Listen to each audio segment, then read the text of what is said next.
ಸಂಸತ್ತಿನ ಚಳಿಗಾಲದ ಅಧಿವೇಶನ ಡಿಸೆಂಬರ್ 1ರಂದು ಪ್ರಾರಂಭವಾಗಲಿದೆ. ರಾಜ್ಯಸಭೆಯ ಬುಲೆಟಿನ್ ನಲ್ಲಿ ಸಂಸದರು ತಮ್ಮ ಕಲಾಪದ ಸಮಯದಲ್ಲಿ ಕೆಲವು ಪದಗಳನ್ನ ಬಳಸುವುದನ್ನ ತಪ್ಪಿಸುವಂತೆ ಸಲಹೆ ನೀಡಲಾಗಿದೆ. ರಾಜ್ಯಸಭೆಯು ಸೋಮವಾರ ಹೊರಡಿಸಿದ ಬುಲೆಟಿನ್ ನಲ್ಲಿ ಸಂಸತ್ತಿನ ಸದಸ್ಯರು ತಮ್ಮ ಭಾಷಣಗಳನ್ನ ಧನ್ಯವಾದಗಳು, ಜೈ ಹಿಂದ್ ಮತ್ತು ಒಂದೇ ಮಾತರಂ ಮುಂತಾದ ನುಡಿಗಟ್ಟುಗಳೊಂದಿಗೆ ಮುಕ್ತಾಯಗೊಳಿಸಬಾರದು ಅಂತ ಸ್ಪಷ್ಟವಾಗಿ ಹೇಳಿದೆ. ದೇಶವು ಪ್ರಸ್ತುತ ಮತದಾರರ ಪಟ್ಟಿ ತೀವ್ರ ಪರಿಷ್ಕರಣೆ ಕುರಿತು ವಿವಾದದಲ್ಲಿ ಸಿಲುಕಿರುವಾಗ ರಾಜ್ಯಸಭೆಯ ಬುಲೆಟಿನ್ ಕೂಡ ವಿವಾದವನ್ನ ಹುಟ್ಟು ಹಾಕಿದೆ. ಹಲವಾರು ನಾಯಕರು ಬುಲೆಟಿನ್ ಬಗ್ಗೆ ತಮ್ಮ ಅಸಮಾಧಾನವನ್ನ ವ್ಯಕ್ತಪಡಿಸಿದ್ದಾರೆ.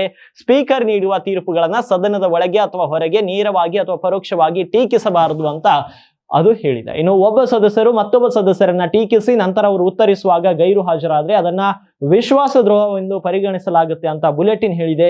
ಯಾವುದೇ ಸದಸ್ಯರು ಮತ್ತೊಬ್ಬ ಸದಸ್ಯರು ಅಥವಾ ಸಚಿವರ ಬಗ್ಗೆ ಟೀಕೆ ಮಾಡಿದಾಗ ಆ ವಿಮರ್ಶಕ ತನ್ನ ಉತ್ತರವನ್ನ ಕೇಳಲು ಸದನದಲ್ಲಿ ಹಾಜರಿರಬೇಕು ಅಂತ ನಿರೀಕ್ಷಿಸುವ ಹಕ್ಕನ್ನ ಹೊಂದಿರುತ್ತಾರೆ.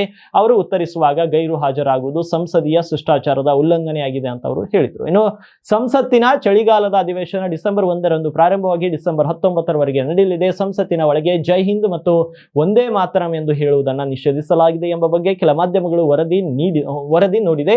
ಇನ್ನು ಕಳವಳಕಾರಿ ರಾಜ್ಯದ ಅಸ್ಮಿತೆಯನ್ನ ಕುಂದಿಸುವ ಕ್ರಮವೇ ಇದು ಅಂತ ಪಶ್ಚಿಮ ಬಂಗಾಳದ ಮುಖ್ಯಮಂತ್ರಿ ಮಮತಾ ಬ್ಯಾನರ್ಜಿ ಪ್ರಶ್ನಿಸಿದ್ದಾರೆ.